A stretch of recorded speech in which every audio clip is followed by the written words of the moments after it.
Agora sim, meu amigo barbudo, queixo duro, lutador de boxe da cidade de Sorocaba. Vamos entrar na pauta principal aqui. Vamos começar falando dos erros relacionados ao processo de vendas, Dani. E o primeiro erro aqui que a gente elencou, falta de preparação antes de uma reunião de vendas, meu amigo. É isso aí, cara. Quanto mais preparado a gente vai para uma reunião, né? Quanto mais a gente se prepara, além da gente construir o merecimento dessa reunião, né? De aumentar nossa autoconfiança e tal, a gente fica com informações muito frescas na cabeça sobre o cliente, né? Sobre o que a gente pode usar de argumento, o que a gente consegue trazer aí para facilitar, né, o andamento da reunião, facilitar o fechamento, né? Então, se você se planeja um pouquinho, se você se prepara para uma reunião importante, se você pesquisa sobre o seu cliente antes de ligar, antes de ir para uma reunião, você dá uma olhada no CRM, nas anotações, vê lá o que o seu lead baixou de material, enfim, todas essas coisas vão ajudar você, né, a se conectar melhor, a falar a língua do cliente, a trazer um problema que de repente você entende que ele tem. Você não fazer pergunta repetida, né? Quanto mais preparado você vai para a reunião, maior a sua chance, né? E se você vai despreparado, né, Leandrão? Se você comete o erro de ir despreparado, você pode acabar queimando o filme, né? Causando uma má primeira impressão, não aproveitando todo o potencial da oportunidade, né? Fazer uma reunião mais fria, não gerar tanta conexão. E isso daí vai acabar acarretando, né, Leandro, em menos vendas, em um fechamento mais difícil, em uma negociação um pouquinho mais travada. Né? Sempre que a gente se prepara antes, a coisa tende a fluir um pouquinho melhor, né, Lê? Com certeza, cara. E junto com a falta de preparação, você tem aqui o segundo erro que a gente elencou, que é a falta do entendimento do cliente e das suas necessidades. Então, se eu não estou me preparando para a reunião, muito provavelmente eu não vou saber fazer as perguntas corretas para eu entender as necessidades do meu cliente. Se eu não me planejo para entender o que ele quer com o meu produto, com a minha solução, como é que eu vou descobrir como gerar valor para ele na hora de apresentar a proposta de valor, né? E quando a gente fala de processo de vendas, né, preparação, o entendimento, a preparação ela acontece antes de você iniciar a venda, antes de você estar em contato com o teu cliente. Agora, entender o que o cliente quer, quais são as necessidades dele, a gente está falando de uma etapa importantíssima da venda consultiva, que é o levantamento de necessidades. Se você pula isso, você acaba, uma postura até arrogante, né, Dani? Você acaba assumindo o que o seu cliente precisa, o que ele acha, o que você acha que ele precisa para resolver um problema que você acha que ele tem, mas que nem sempre ele acha que tem. Por isso que tem tanta gente que fica no vácuo no WhatsApp. O cara manda o preço e o cara não. O cliente do outro lado, ele olha e ele some. Por quê? Porque ele não viu o valor. Por que esse cara tá me mandando esse preço? Por que ele tá falando isso para mim? Não tá sendo interessante, tá sendo interesseiro, né? O lance de pular o levantamento de necessidade, a gente fala tanto, né, Lê, sobre levantamento de necessidade. O que acontece com essa etapa em específico, né? A gente, fazendo essa etapa de forma bem feita, a gente tira da boca do cliente a razão pela qual ele vai comprar da gente. Né?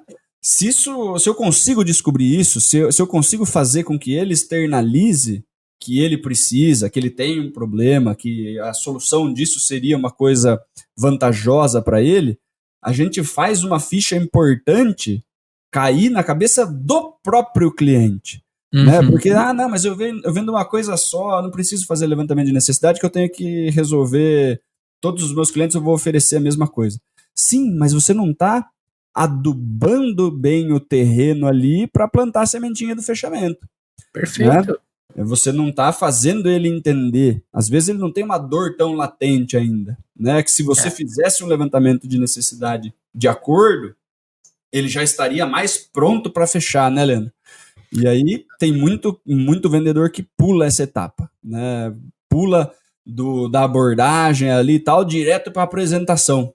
Aí fica falando, dando volta, não tem contexto para falar, ó, isso daqui, lembra que você me falou tal coisa, a gente vai usar assim, assim, assado, isso aqui vai resolver aquele problema que você me falou que você tinha, né? Eu fico sem ter todos esses argumentos, esses ganchos, né, que saíram da boca do meu cliente, né, para eu utilizar para fechar o negócio. Exato, Dani. Outro erro muito comum que os vendedores acabam cometendo é não acompanhar ou manter contato com os seus clientes. E aí você tem dois momentos, né? Você tem um momento antes do fechamento da venda, que é o que a gente chama de fazer follow-up, e você tem o momento após o fechamento, que é o que a gente chama de pós-venda.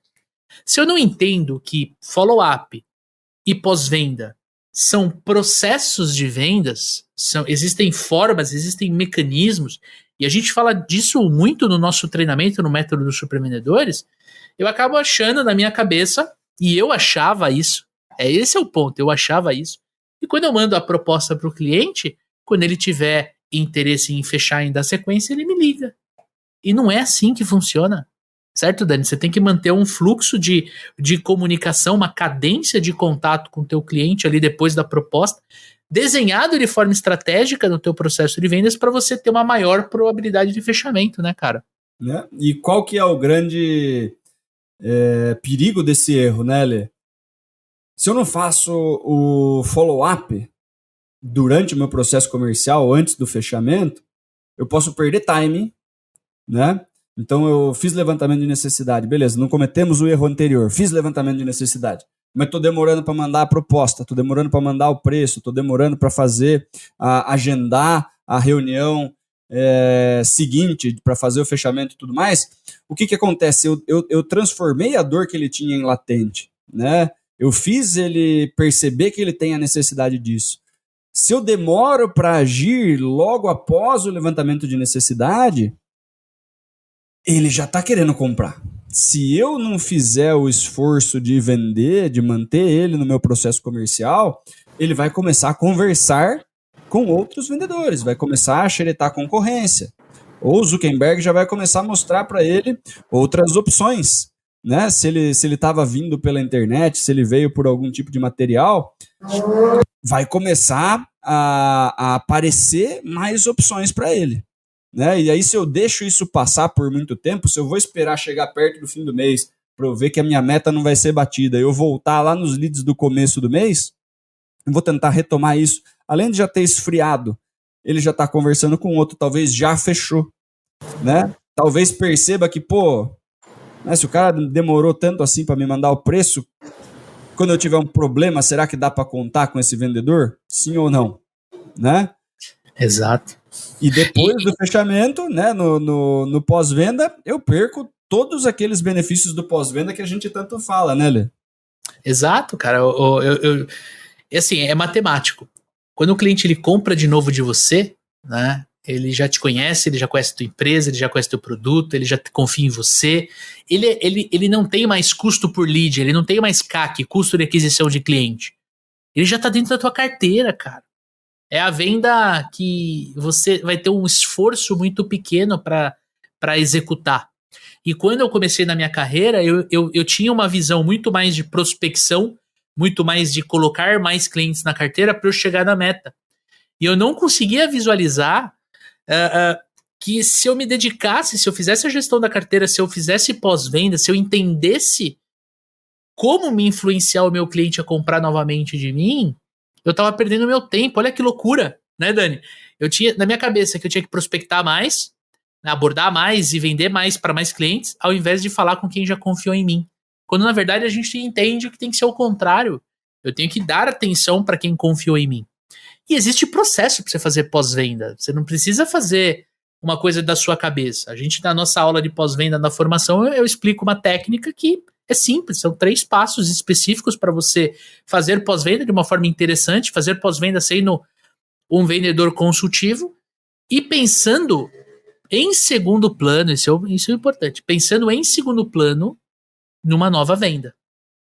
Você não faz pós-venda com foco em vender de novo. Você faz pós-venda pensando na satisfação do cliente. Quando você entra em contato com ele para você vender de novo, você está usando o quê? Técnica de gestão de carteira.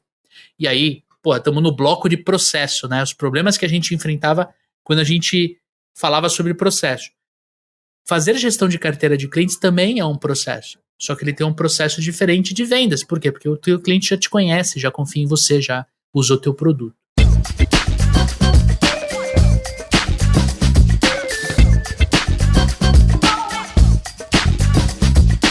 Olha só, gostou deste conteúdo que você acabou de assistir? Então eu tenho 3 coisas rápidas para te falar. Primeira delas, esse conteúdo que você assistiu faz parte de um programa muito maior, sim, de um podcast. Um podcast chamado Papo de Vendedor. Você pode abrir o Spotify e procurar Papo de Vendedor, ou você pode clicar no link aqui embaixo para você conhecer o nosso podcast. Você vai ouvir dicas, técnicas, comportamentos. A gente fala sobre processo, a gente fala sobre uma série de coisas relacionadas ao seu dia a dia, o dia a dia do vendedor. Segundo, se você ainda não se inscreveu aqui no nosso canal do YouTube, dá um joinha nesse vídeo e se inscreva aqui no canal. E terceiro, temos um segundo link na descrição desse vídeo para você conhecer o Método Super Vendedores, o nosso treinamento de vendas que junta a tríade de vendas. Como construir um processo comercial poderoso, como usar técnicas de vendas para engajar o seu cliente a comprar e principalmente como ajustar os comportamentos necessários para você vender cada vez mais, vender mais, melhor, mais rápido e com mais lucro. Então vai lá, te esperamos no Papo de Vendedor.